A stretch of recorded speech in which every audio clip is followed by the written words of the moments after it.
ويريكم آياته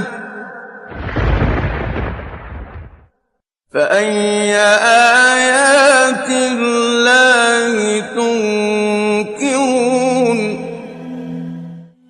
Regardless of whether or not believe in God, most scientists agree that the cosmic codes appear to exist. Everything in the universe is determined by the fundamental forces of nature. The strength of those forces are characterized by numbers called fundamental constants that are so sensitive that if they change by just a little bit, the universe as we know it wouldn't be here. It seems, and we don't completely understand why, that the laws of physics, laws of cosmology, laws of how the universe evolved, seem to be very special. Of course they're special. Everybody would expect them to be special, but they're special in a way that's unexpected. They seem to be special in the way that is just very, very conducive to our own existence. For example, if the rate of expansion of the universe right after the Big Bang had changed by 1 part in a quintillion is 1 with 18 zeros after it, the universe would continue to expand or collapse back on itself, and none of this would be possible. To illustrate just how small a number 1 part in a quintillion is, imagine all the grains of sand on this beach. In fact, imagine all the grains of sand in all the world's beaches. That number's probably somewhere around a quintillion. In this analogy, if all that sand represented the rate of expansion of the universe right after the Big Bang, how many grains of sand would I need to add or subtract to wreck the universe?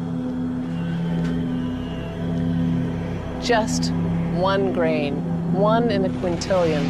That's how precise things had to be for us to be here. Or let's say an example of gravitational constant. Imagine a ruler divided up in 1-inch increment and then stretch it across the entire universe, a distance of some 14 billion light years. For the purpose of illustration, the ruler represents the possible range for gravity. In other words, the settings for the strength of gravity could have been anywhere along the ruler, but it just happens to be situated in exactly right place so that life is possible. Now, if you would change the force of gravity by moving the setting just 1 inch compared to the entire width of universe, the effect on life would be catastrophic. Why is gravity so much weaker than the other forces? Well, we don't really know, but here's what we do know. If it were just even a little bit stronger, stars would burn out too quickly, they wouldn't live long enough for life to evolve. Instead of stars, instead of galaxies, we'd have black holes. We can't live in a black hole. I mean, science fiction, maybe you can live in a black hole, but we can't really. An early example comes from the great astronomer Johannes Kepler, who was obsessed with understanding a different number, why the sun is 93 million miles away from the Earth. And he worked for decades trying to explain this number, but he never succeeded.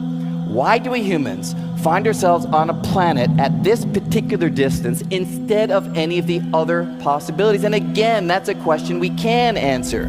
Those planets which are much closer to a star like the sun would be so hot that our form of life wouldn't exist. And those planets that are much farther away from the star, well, they're so cold that again, our form of life would not take hold. So we find ourselves on a planet at this particular distance simply because it yields conditions vital to our form of life. So everything seems to be almost on a knife edge, that if you were to change the rules of physics, the laws of physics, even a little bit, the world as we know it wouldn't exist. I don't reject the possibility that there may have been an intelligence that in some way or another was involved in the creation of the universe. I don't reject it, not at all. I simply ask if it's true, how do you describe it? الذي له ملك السماوات والأرض ولم يتخذ ولدا ولم يكن له شريك في الملك وخلق كل شيء فقدره تقديرا. These are just a few examples of the exceedingly sensitive precision which are essential for life on Earth to have emerged and to survive. Yet even these examples are sufficient to definitely reveal that the Earth and the universe could not have come to being as a result of a number of consecutive coincidences. The concept of precision that began to be implied in the 20th century is a further evidence of Almighty Allah's creation.